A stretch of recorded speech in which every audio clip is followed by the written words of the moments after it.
আসসালামু আলাইকুম প্রিয় শিক্ষার্থীরা, আজকে আমরা আলোচনা করব নবম দশম শ্রেণীর উচ্চতর গণিত বইয়ের আমাদের নবম অধ্যায়ের একটা প্রশ্ন। এটা আমাদের ইজি হায়ার ম্যাথ বইয়ের রোড টু মিশন 100 সাজেশনের টাইপ 5 এর 9 নম্বর প্রশ্নটা। সো দেখো এখানে আমাদের প্রশ্নতে কি বলা আছে আমরা যদি দেখি, এখানে একটা অন্যয় দেওয়া আছে, ঠিক আছে। এই যে দেখো, এই এক্স কমা ওয়াই জোড়া আকারে দেওয়া আছে, একটা অন্যয় দেওয়া আছে, এক্স আর ওয়াই দুইটাই যেহেতু আছে। তো এটা হচ্ছে বলা আছে এক্স ওয়াই সমীকরণযুক্ত যেটা আছে সেটা হলে এখন অন্যটা আর বলতেছে এস এর লেখচিত্রে এই অন্যটার লেখচিত্র অঙ্কন করো। অঙ্কন করার পরে আমাদের বের করতে হবে এই অন্যটি ফাংশন কিনা। কি বের করতে হবে? এই অন্যটা ফাংশন কিনা। তো চলো আমরা এটা একটু নির্ণয় করার চেষ্টা করি, আমরা দেখি যে এই অন্যটা আসলে ফাংশন কিনা। তো ফাংশন কিভাবে আমরা বুঝবো ফাংশন, বা কিভাবে বুঝবো এটা ফাংশন না, সেটা আমরা একটু পরে আলোচনা করছি। প্রথমে আমরা এস এর লেখচিত্রটা অঙ্কন করব। সো এস যে সমীকরণটা এখানে দেওয়া আছে এস এর, এই সমীকরণটাকে আমরা একটু সমাধান করতে হবে। এস এর বর্ণনাকারী যে সমীকরণটা, তো প্রথমে আমরা এস যেটা দেওয়া ছিল সেটা লিখলাম। এবার এস এর মধ্যে যে সমীকরণটা ছিল সেই সমীকরণটাকে আমরা একটু সমাধান করব, এটাকে আরেকটু ছোট করে নিয়ে আসার চেষ্টা করব। দেখো প্রথমে আমাদের এখানে যা ছিল আমরা তা লিখে ফেললাম। এখানে দেখো এক্স যা আছে তা, পরবর্তীতে আমরা এখানে এক্স স্কোয়ারের জায়গায় এক্স স্কোয়ার লিখলাম, এই মাইনাস 6x এখানে লিখলাম, প্লাস 9টা আমরা এক্সট্রা আনলাম। এক্সট্রা কেন আনছি এটা একটু পরে বুঝতে পারবা, কেন এই প্লাস 9টা আসলো। ওকে, এরপর এটা কিন্তু আমরা এক্সট্রা লিখছি, এটা প্লাস 9 উপরে কোথাও নাই, আমরা নিজেরা লিখছি। এরপরে দেখো এই ওয়াই স্কোয়ার লিখলাম, এই যে প্লাস 10y, এই যে প্লাস 10y লিখলাম। এরপরে প্লাস 25 উপরে কোথাও নাই, আমরা লিখছি, মানে আমরা এক্সট্রা লিখছি। সো আমরা যেহেতু এক্সট্রা লিখছি সেটা আমরা কেন লিখছি একটু পরে বুঝবো। এখন এক্সট্রা লিখছো কেন, এটাকে আবার তোমাকে ভেরিফাইডও করতে হবে, এটাকে ঠিকঠাক করতে হবে। সো এখন লাস্টে প্লাস 25 লিখলাম। ওকে, এরপরে উপরে বাকি থাকলো কি আর মাইনাস 47, এই যে মাইনাস 47 লিখলাম। এখন লাস্টে মাইনাস 34 কোত্থেকে আসলো দেখো, আমি প্লাস 9 আর প্লাস 25 এটা কেন নিচ্ছি সেটা একটু পরে আলোচনা করতেছি, তোমরা অনেকে হয়তো বুঝতে পারতেছো। বাট আমি প্লাস 9 আর প্লাস 25 লিখছি কোনো একটা কারণে, আমার সূত্র মিলানোর জন্য। তো যেহেতু তুমি এগুলা এক্সট্রা লিখছো, এগুলোকে আবার বাদও দিয়ে দিতে হবে, কারণ তুমি নিজের মতো করে ইচ্ছা মতো তো কিছু লিখতে পারবা না। যদি কিছু লিখো ওইটাকে তুমি আবার বাদ দিয়ে ফেলতে হবে। তো আমি এই 9 আর 25 যোগ করলে কথা হয় 34, তার মানে আমি প্লাস 34 এক্সট্রা লিখছি। সেই জন্য আবার এই প্লাস 34-এর সাথে মাইনাস 34 করে দিলাম, 0 হয়ে গেল। তার মানে যেটা এক্সট্রা ছিল সেটা কিন্তু এখন আবার কাটাকাটি হয়ে গেল, তার মানে মাইনাস 34 হয়ে গেল। ফাইন, তাহলে এটা কিন্তু আমাদের সমাধান। এতটুকু আশা করি এখন বুঝতে পারছো যে এখানে 34 লেখার কারণে আমি 34 বিয়োগ করলাম। এখন আসো এই 9টা কেন লিখছি। দেখো আমরা এই টুককে এই মাইনাস বি হোল স্কোয়ারের সূত্রে রূপান্তর করবো। এই যে দেখো এক্স স্কোয়ারের জায়গায় এক্স স্কোয়ার, 6x কে লিখবো যে 2a লিখবো এক্স আর বি লিখবো 3। এ তো এক্স, এই যে এক্স স্কোয়ার যেহেতু এ হচ্ছে এক্স, প্রথমটা তো এ হয় পরেরটা বি হয়, তাহলে এ হচ্ছে এক্স, তাহলে বি এখন আমার কত দিতে হবে বলো তো? বি অবশ্যই 3 দিতে হবে, কারণ উপরে তো আমার 6x মিলাইতে হবে। তো 2x এর সাথে কত গুণ করলে 6x হয়? 3 দিলে 6x হয়, তার মানে বি হচ্ছে আমাদের 3। এখন সূত্রের হিসাবে কি a স্কোয়ার মাইনাস 2ab পরে কি plus B square, B square মানে কি 3 স্কোয়ার, এই যে 3 স্কোয়ার মানে হচ্ছে 9, এখানে 9 চলে আসছে, 3 স্কোয়ার মানে 9। সো এই জন্য আমরা 9টা উপরে লিখে রাখছিলাম এক্সট্রা। ওকে, এবার আসো পরবর্তী অংশ, এই যে এইটুক, এটা কিন্তু a প্লাস বি হোল স্কোয়ারের সূত্র পড়বে। ওয়াই স্কোয়ারের জায়গায় ওয়াই স্কোয়ার লিখলাম, এরপরে 2a মানে হচ্ছে y আর b মানে হচ্ছে 5, 2ab প্লাস বি স্কোয়ার মানে 5 স্কোয়ার, 5 স্কোয়ার মানে কত? 25। ওকে, আর বাকি যা আছে সবকিছু ঠিকঠাক আছে। ওকে, এখন আমরা যদি এখানে দেখি এই প্রথম পুরো অংশটাকে আমরা কি লিখতে পারি, এই এইটুকু আমরা লিখতে পারি a minus B whole square. এই যে দেখো এটাকে আমরা লিখলাম a minus B whole square. আর এই পরের যে অংশটা, এই যে অংশটা, এটাকে আমরা লিখতে পারি a plus B whole square. এই যে দেখো এটাকে আমরা লিখলাম a plus B whole square. এখন দেখো মাইনাস 47 আর মাইনাস 34 যদি আমরা যোগ করি, এই দুইটা মানে হচ্ছে কি, দুইটা একসাথে মানে হচ্ছে মাইনাস 81। এখন মাইনাস 81কে যদি আমি সমান চিহ্নের ডান পাশে নিয়ে যাই, তাহলে সেটা কি হয়ে যাবে? প্লাস 81 হয়ে যাবে। সেটা কি হয়ে যাবে? প্লাস 81 হয়ে যাবে। ওকে, সো এখন পরের লাইনে এসে বাম পক্ষ ঠিকঠাকই আছে, ডান পক্ষে 81কে আমি 9 স্কোয়ার লিখলাম, 81কে আমি কি লিখলাম? 9 স্কোয়ার লিখলাম। এখন এটা একটা সমীকরণ হয়ে গেল। এখানে আমাদের সমীকরণটাকে আমরা ছোট করতে করতে এরকম একটা সমীকরণ নিয়ে আসলাম। এখন এই সমীকরণটা হচ্ছে বৃত্তের সমীকরণ। এই সমীকরণটা কিসের সমীকরণ? বৃত্তের সমীকরণ। আমরা জানি বৃত্তের সমীকরণ হচ্ছে যদি এরকম হয় যে X minus H whole square plus Y minus K whole square equal to R square. এখানে এই এইচটা হচ্ছে তোমার বৃত্তের ব্যাসার্ধ, ঠিক আছে। এইচটা হচ্ছে, সরি, এইচটা হচ্ছে আমাদের, এই যে দেখো এই 9 যেটা, এই যে দেখো এই যে 9, এই 9টা হচ্ছে বৃত্তের ব্যাসার্ধ, এই আরটা কি, আরটা হচ্ছে বৃত্তের ব্যাসার্ধ, আর এইচ আর কে, এই যে এইচ আর কে, এই এইচ আর কে এটা হচ্ছে বৃত্তের কেন্দ্র, এটা কি বৃত্তের কেন্দ্র, তার মানে এই এইচ আর কে। এখন তুমি কে মানে 5 মনে করতে পারো, কে মানে কিন্তু 5 না, কে মানে কিন্তু -5। কিভাবে দেখো, আমাদের বৃত্তের সূত্রটা কি, বৃত্তের সূত্রটা হচ্ছে x - h, এটা মিলছে, এখানে মিলছে x - h, এই যে -h, h মানে কত, h মানে 3, তাই না, এই যে x - h, h মানে কিন্তু 3, তো আমি বৃত্তের একটা কেন্দ্র কিন্তু পেয়ে গেলাম এখানে, যেটা হচ্ছে 3। এবার কে, কেটা আসলে কি দেখো তো, y - k whole square, so y - k হতে হবে, বাট এখানে তো প্লাস, এটাকে মাইনাস বানাবো কিভাবে দেখো, এটাকে তুমি যদি এক লাইন একটু এক্সট্রা করো তাহলে তুমি বুঝে যাবা। এই দেখো x - 3 এটা ঠিকঠাক থাকলো, প্লাস y -5 হোল স্কয়ার, তাহলে দেখো এই যে y - k, দেখো এই লাইন আর এই লাইনের মধ্যে কিন্তু কোনো গ্যাপ নাই, এই দেখো মানে পার্থক্য নাই, কেন, কারণ এই মাইনাসে মাইনাসে গুণ করলে কি হয়, প্লাসই হয়, একই কথা। বাট এখন তুমি ওই আমাদের যে সূত্রটা x - h whole square plus y - k whole square এই ইকুয়াল টু r স্কয়ার, সেটার সাথে মিলাতে পারবা y - k, তার মানে কেটা আসলে কে, মাইনাসের পরে যেটা থাকবে,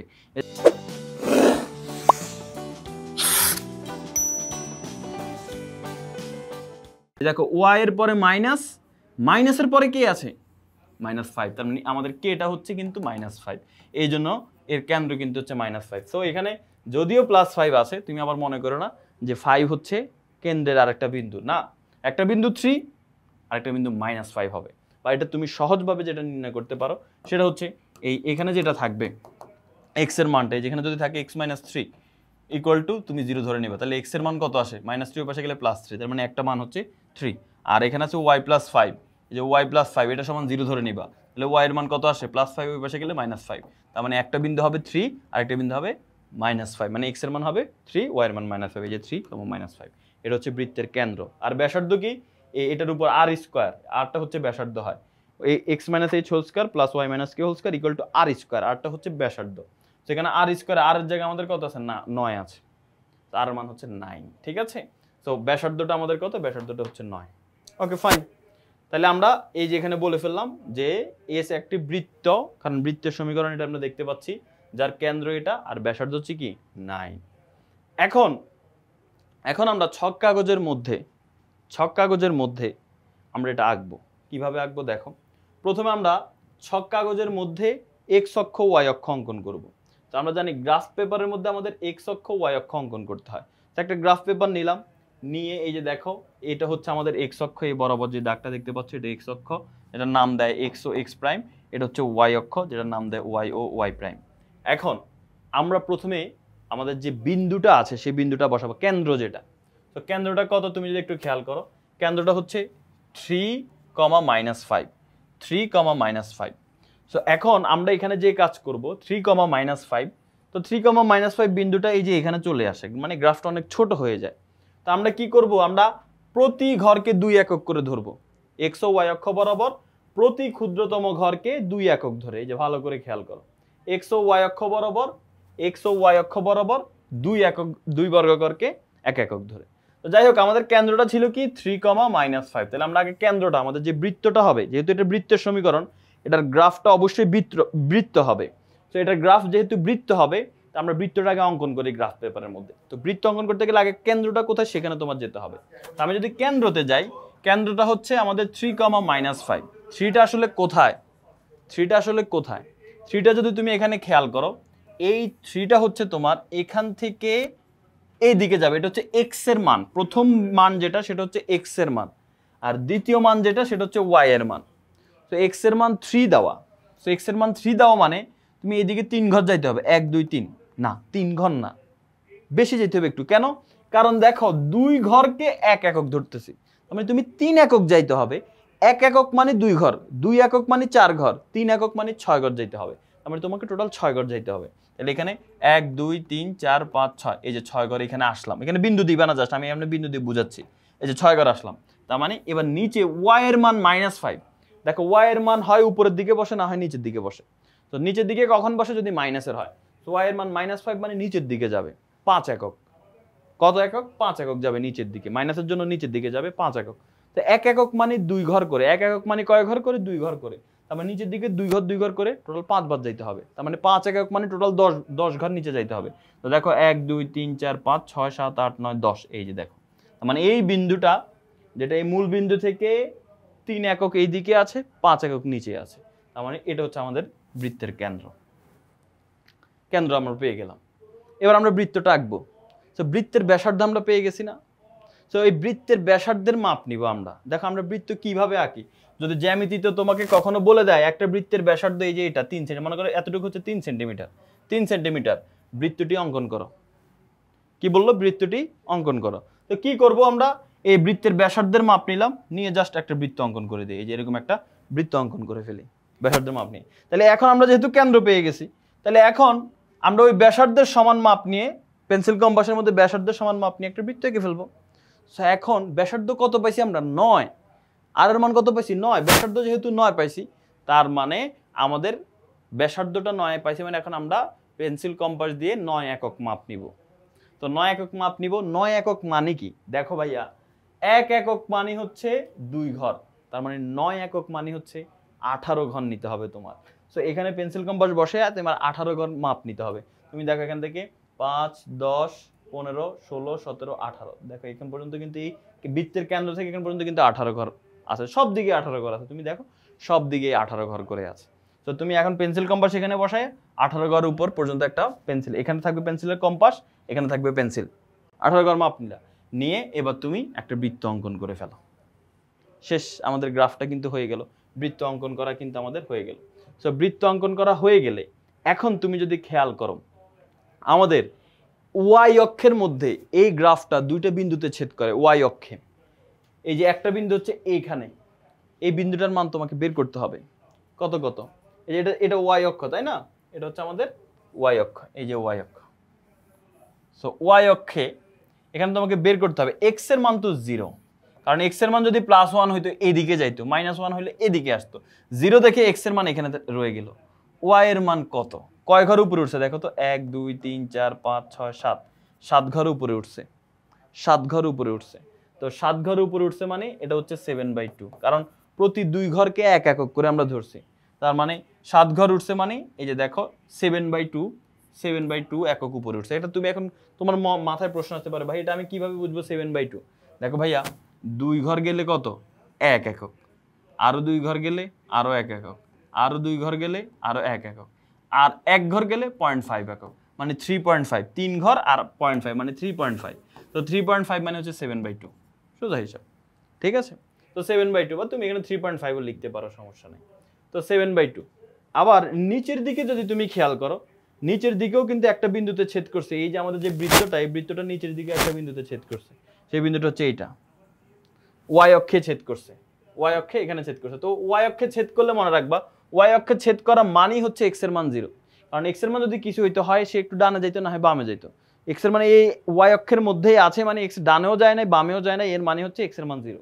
এই যে এক্স এর মান 0, ওয়াই এর মান কত? তুমি এখানে গুণে দেখো কতটুকু নিচে আসছে।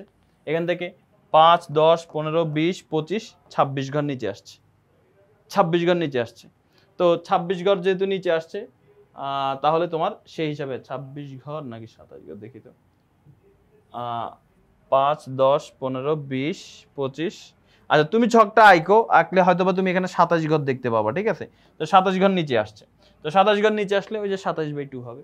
তো এখানে কিন্তু -27/2 লিখতে হবে তোমাকে। কেন?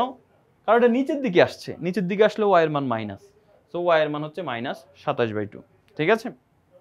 আচ্ছা, এখানে তুমি নিজে একবার এই ছকটা আঁকো তুমি, তারপর গুণে দেখো কয় ঘর নিচে আসছে। ঠিক আছে? দেখবে এই মানটাই আসবে।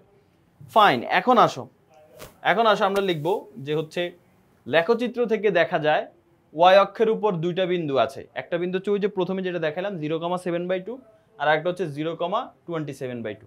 এর মানে কি? এর মানে দাঁড়াচ্ছে এক্স এর মান যখন 0 হয়, ওয়াই এর মান আসে 7/2। এক্স এর মান যখন 0 হয়, ওয়াই এর মান আসে -27/2। তার মানে এক্স এর মান 0 হইলেও ওয়াই এর মান দুই রকম হতে পারে। এই যে দেখো এক্স এর মান 0, ওয়াই এর মান একবার আসছে 7/2, এক্স এর মান 0, ওয়াই এর মান একবার আসছে 27/2, দুই রকম হচ্ছে। সো যখন এরকম হবে তখন সেক্ষেত্রে আমরা বলবো যে এটা আসলে ফাংশন নয়। একটা এক্স এর মানের জন্য দুইটা ওয়াই এর মান, একাধিক মান আসতেছে, তাহলে সেই ক্ষেত্রে তাকে আমরা অন্যয় বলতে পারি, ফাংশন বলতে পারি না। সেই জন্য আমরা বলবো আমাদের যে এস অন্যটা আছে এটা আসলে একটা বৃত্তের সমীকরণ, এটা কোনো ফাংশন নয়, কারণ এখানে আমরা এক্স এর একটা মানের জন্য ওয়াই এর দুইটা করে মান পাচ্ছি। এই হচ্ছে কথা। তো আশা করি বুঝতে পেরেছো কিভাবে এটা সমাধান করলাম। তোমরা নিজেরা আরেকবার নিজেরা এখন প্র্যাকটিস করে ফেলো, গ্রাফের মধ্যে যেভাবে দেখালাম ওইভাবে অঙ্কন করে ফেলো, তাহলে ক্লিয়ার হয়ে যাবে। তো আজকের ক্লাস এই পর্যন্তই ছিল, পরবর্তীতে আরেকটা ভিডিওতে দেখা হবে। সে পর্যন্ত সবাই ভালো থাকো, সুস্থ থাকো। আল্লাহ হাফেজ, আসসালামু আলাইকুম।